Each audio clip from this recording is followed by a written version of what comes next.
Y'all, what's up? Your girl G here.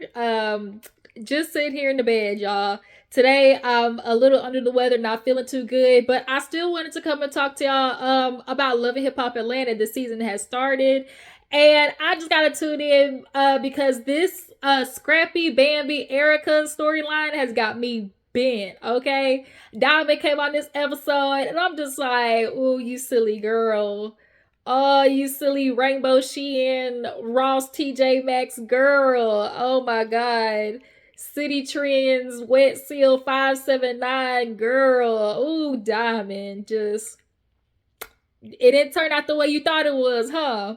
But yeah, this storyline got me bent, so I just wanted to come and talk to y'all about it, even though I don't feel too good. So you know what? Do your girl a favor, hit that thumbs up button. Okay, it's free 99, ain't gonna hurt nobody. Can you just do me that much? Just hit that thumbs up button, just show a little support, okay?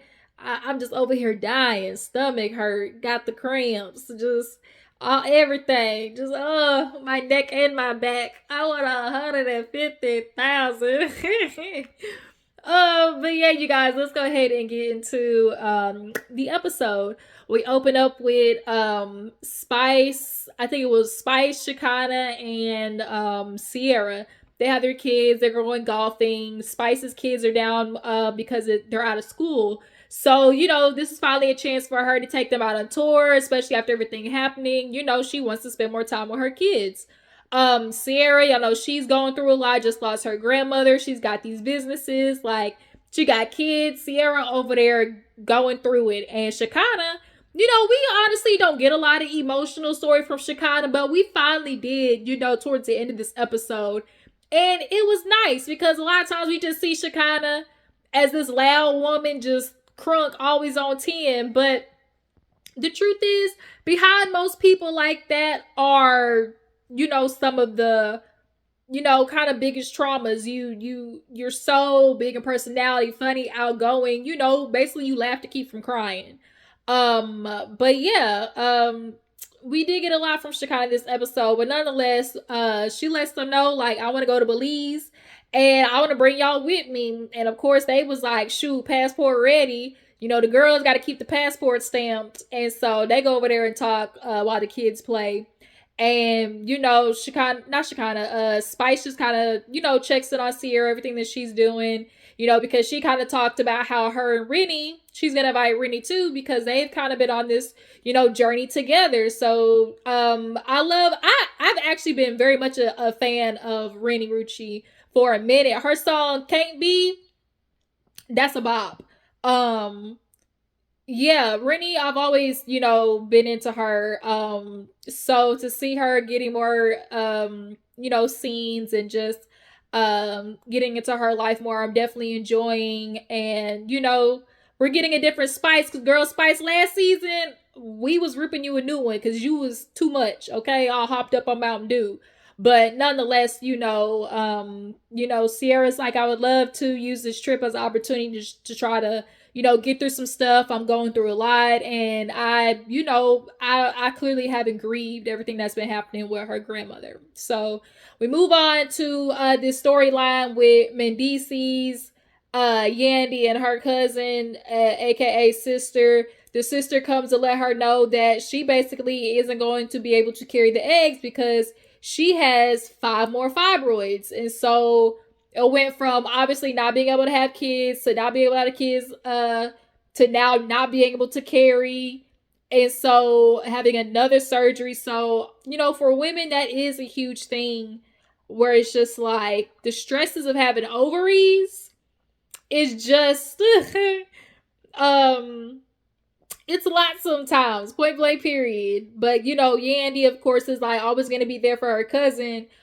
And, she wants to be there for her, but at this moment, it's like she still got to get Mendeecees on board. So to try to get Mendeecees on board, she want to go over there to the house. I guess, of course, obviously people been saying, wow, Mendeecees was locked up. Yandy was doing everything possible, to keep the ship going. And now they in, Mendeecees out. Of course, a lot of people look at Mendeecees kind of like, what you doing? Because you got popped for, Young nigga, move that dope. Yep, young nigga, move that dope. Yeah, move that dope. You move that dope. Okay, you was out there moving that dope, moving that work, allegedly. And so now that you no longer doing that, it's like, how are you bringing, something to the table? And so I guess he's getting into like house renovation, real estate, or whatever. He talked about, doing a tear down and building and everything like that. He's like, allegedly could possibly go for 3 million. He would hope to pre-sell it, but we gonna see. But Yandy shows up and he already knows something up. He's like, this don't always happen. So they sit down and she gets kind of to it about how she found out that Kisha has more fibroids.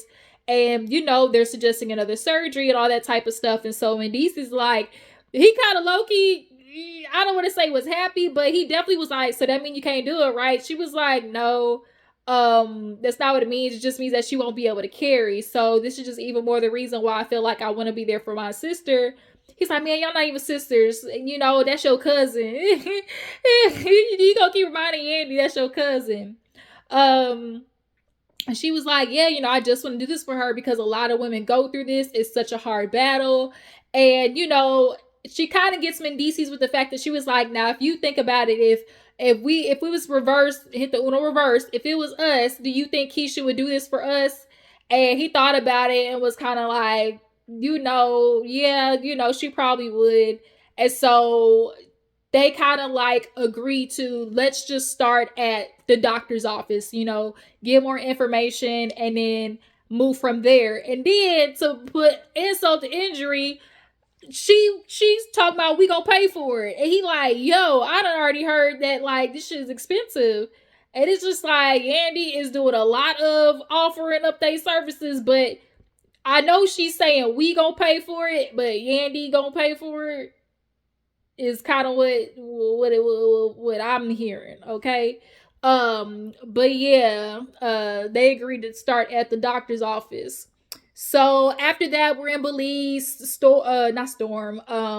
Spice. She's going around to the the schools. It was a little funny scene with Sierra, Shekinah, and Renni. They was in the car, and it was like, I just want to have fun. Sierra's like, I really want to have a good time. And she's like, just want to work through stuff. Shekinah's like, yeah, girl, I got a lot to go through too. And they're like, Shekinah, what you going through? She was like, girl, just stuff, something about a funeral home. She's like trying to be more professional. Like, Shekinah tried to change the narrative about her. She no longer want to just be the ghetto loud friend, and she's working on it. And she was just kind of like, yeah, and then, I kind of think I want to date now. And so, of course, they started talking about dating and, eligible bachelors and actually wanting a nigga with money, because trying to support these broke dudes is just not for... There's no reward in it half the time. Like, let's just be real. We be seeing them one-off stories where a woman, she ride for her dude and he make it, and other ladies feel like, oh, that's going to be my man too. No, boo. A year from now, you're still gonna be working at Rent a Center, trying and selling J's out of his closet. But yeah, it was funny because Sierra was like, I'm gonna need them to put their dick size on the thing on the application, because I don't even want to waste no time. And of course, they get to talking about like, what you working with, cause I don't want no 1 minute, man. Ooh. Yeah, I ain't trying to waste no time. Whip that dick out. Y'all love trying to sexualize women. Let's see if you like it in return. Don't even tell me nothing. Whip that dick out. Oh, that's what I thought. Okay. Meanie weenie Peter Pecker. That ain't gonna do it. Check, like, just scratch that off the list. Okay, hit block, because you're not big enough to enter this ride. Okay. Now, of course, the conversation is, do we want Anaconda? No. Okay, you still want to keep your service intact. To me, I feel like the right size inch wise is about, you could do something good with a 6.5, 7, like, for real, especially if they got girth. Because that's really where it be at. That's what Shekinah would say. She's like, I like them short, them thick ones. Shekinah's like, them fat ones. She was like, no, not no chode. We're not talking about no chode. We just talking about some with some width to it, okay? And Renni was like, man, he could be tiny. just have the money, okay? Like, just give me the money, because all that's extra work anyways. um, yeah, she kind of was like, shoot, he could be ugly. And that's really what it is about niggas too. Like, if nigga got money, any girl's willing to put up with him. Ugly, anything. You see Rick Ross, he got all these babies out here, and he built like a melted snow cone. But yeah, so they're in Belize. They go to the little temple. They talk with the shaman. Of course, that energy gets cleared. They're all just kind of like getting, just little moments of realization, epiphanies of where they need to move in life. Um, while they're in Belize, we see Erica Dixon. She's making her appearance with Scrappy, and Scrappy like, yeah, I don't like heights or nothing. And I got asthma, but I'm trying to show, Erica that, I'm willing to, I'm willing to put up with, to be with her, whatever. And it's just like this. Y'all definitely gotta be fucking okay. Private Parts is bumping. It's giving real Private Parts is bumping energy. Erica, you want to talk about, me and Scrappy just in a good place finally, for e-money. And it's like, your daughter literally off to college. What are you talking about? Like, there is no co-parenting anymore. Truth be told, yes, y'all are co-parents, but active co-parenting is not happening anymore. So let's stop it. And so they of course bring up E-Money going to college, and he's proud of her, and she's just glad that they're in a better place. And Scrappy, his thing is he want Erica Dixon back now that Bambi done left his ass. And Erica Dixon, she's kind of giving real, she playing with him. Like, she want the D, but she don't want to be with Scrappy, I feel like. And that's why Diamond was a good backburn, like, or a filler. Because if Erica don't give him no play for real, he can still entertain himself with Diamond. And that's kind of what happened. But yeah, you see how Erica threw out there about, Mama D real sad. He's like, why? She was like, remember, cause the phone got hung up on her. Like, you bringing up trying to make Bambi look bad. Clearly, he's like, yeah, Shawty hung up on Mama D. That ain't cool. I just want everybody to get along and shit. And it's just kind of like she hung up, but I'm wondering what was happening. What was happening for Bambi to hang up? Like, that's what I'm trying to figure out. And Erica, you so crazy too, because you literally said, like, I remember, Mama D back in the day, I used to not get along with her, so I know it can be a lot, but I never, put that above E-Money being around her grandma, especially, since she is a good grandmother. And it's like, so what it's like to be on the opposite end of Mama D. You've dealt with it. So I'm just like, all of this criticism that she had for Bambi when she literally went through the same shit to me is baffling. So yeah, Mendeecees and Yandy, they go back with Kisha to the fertility clinic, and he's trying to get more information. She basically explains to them like the process of having to give Yandy shots, the follicles, all that medical terminology. Mendeecees is like, well, is there a way we could get a person that look like Kisha, more like Kisha than Yandy? And Yandy just kind of looked like this motherfucker.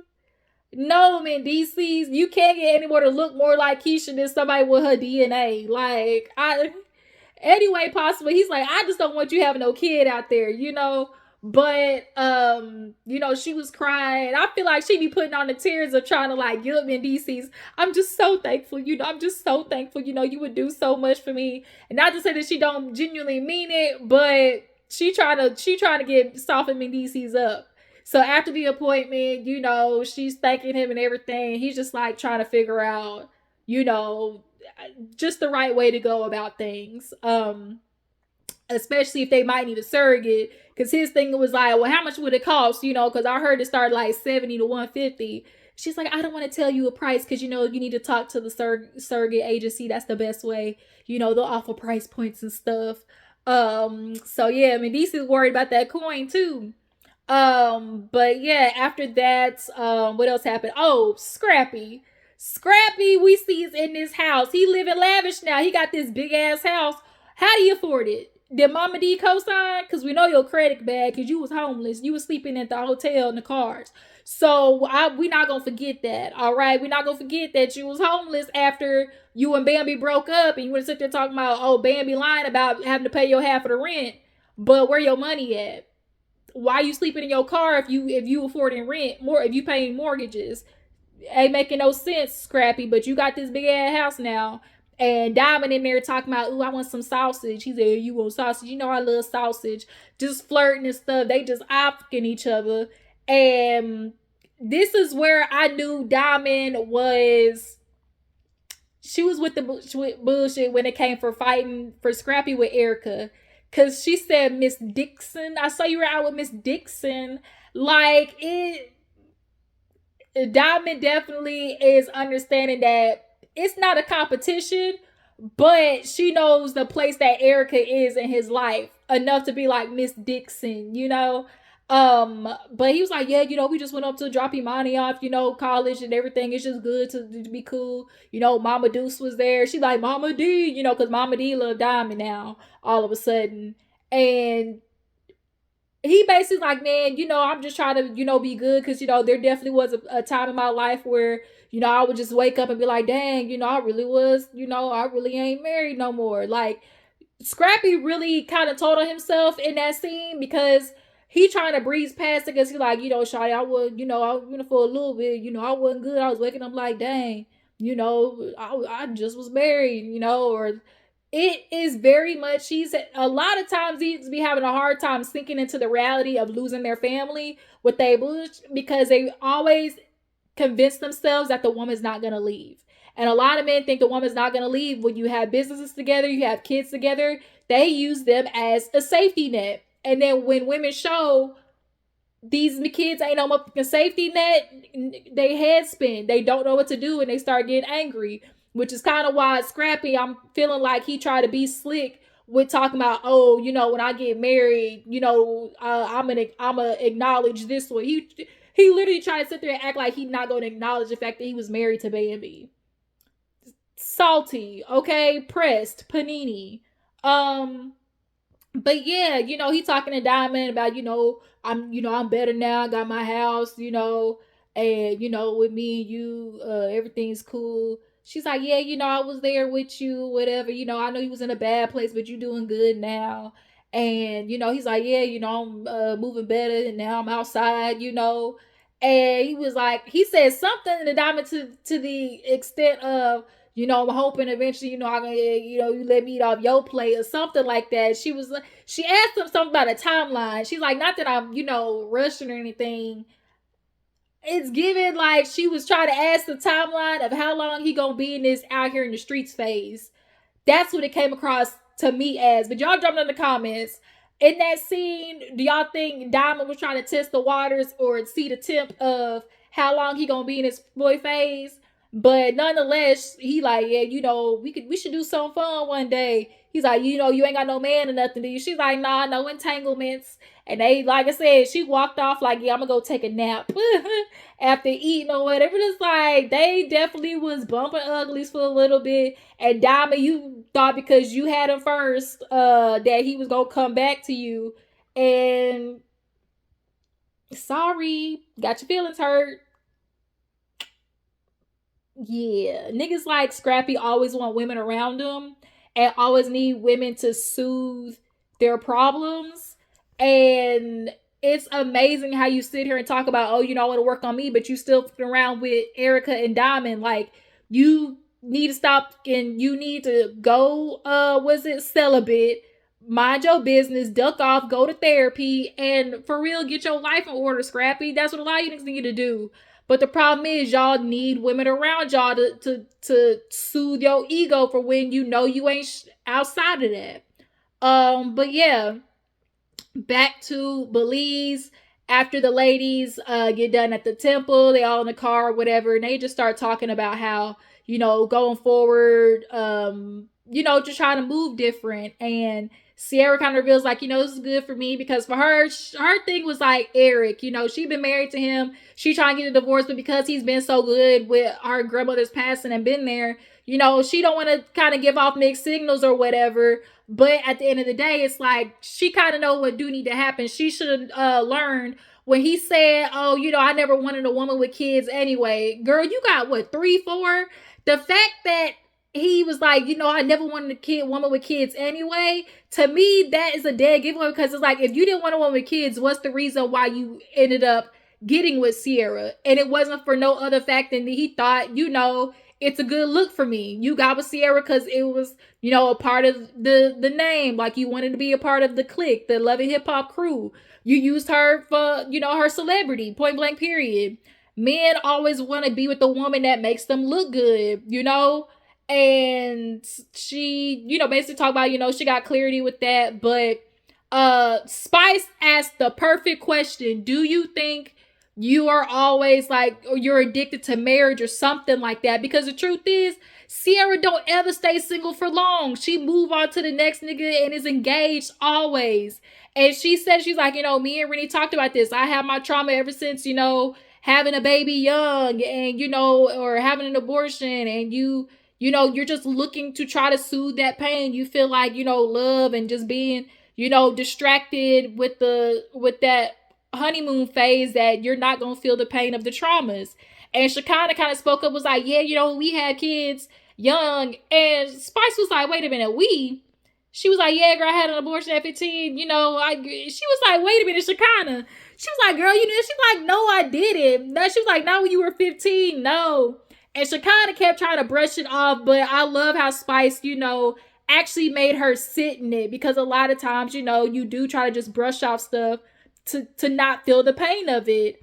And, she talked about it. She was like, I did what I thought was best. My family thought, at 15, obviously having a kid, she's not mad at them, but she does resent them a little bit because just like, I wanted my baby. And I think that is hard for, because when you think about it, it's like, oh my God, I have a kid, but is this what's best for me? There's still a grief process in that, And so then, Sierra asked if she was pregnant again after that. She was like, yeah, 24. And Spice was just like, Shekinah. She was like, don't do that. She was like, no, like, it's okay to say that hurts you. And Shekinah started kind of tearing up or whatever. But it was a good moment. Like, on reality TV, we do want to hear these people's lives. And I think this season, they're doing a really good job of breaking everybody's personal story down. And that's like what we need to be getting back to with reality TV, people's real ass lives. And just watching Shekinah too, like, have that moment. Like Sierra said, she's like, I'm glad you had that moment. Like, I'm glad for you. Because at the end of the day, Shekinah was like, maybe I didn't realize, like, I was still holding on to all of this stuff, And so they were just like, offering support to each other. And then out of nowhere, Rennie started feeling sick. And they was like, pull over. She's shaking, she throwing up, and come to find out, Rennie got kidney issues. Like, she got a hole in her kidney. So if this is happening, it's like, oh, is this, got something to do with that? And then that's where the episode ended, you guys. So yeah, that was Love and Hip Hop Atlanta. I didn't want to get too far behind. I'm trying to decide if I want to review Love and Miami as well, Love and Hip Hop Miami as well. So y'all drop it in the comments. I might just do like little short clips of it, because I can't deal with Love and Hip Hop Miami and Safari and that fake ass relationship with old girl. And, like, we'll see. Yeah, y'all just drop down in the comments to let me know. But I appreciate y'all for tuning in. Make sure to follow my Instagram and Twitter. And I will catch you next time. Deuces.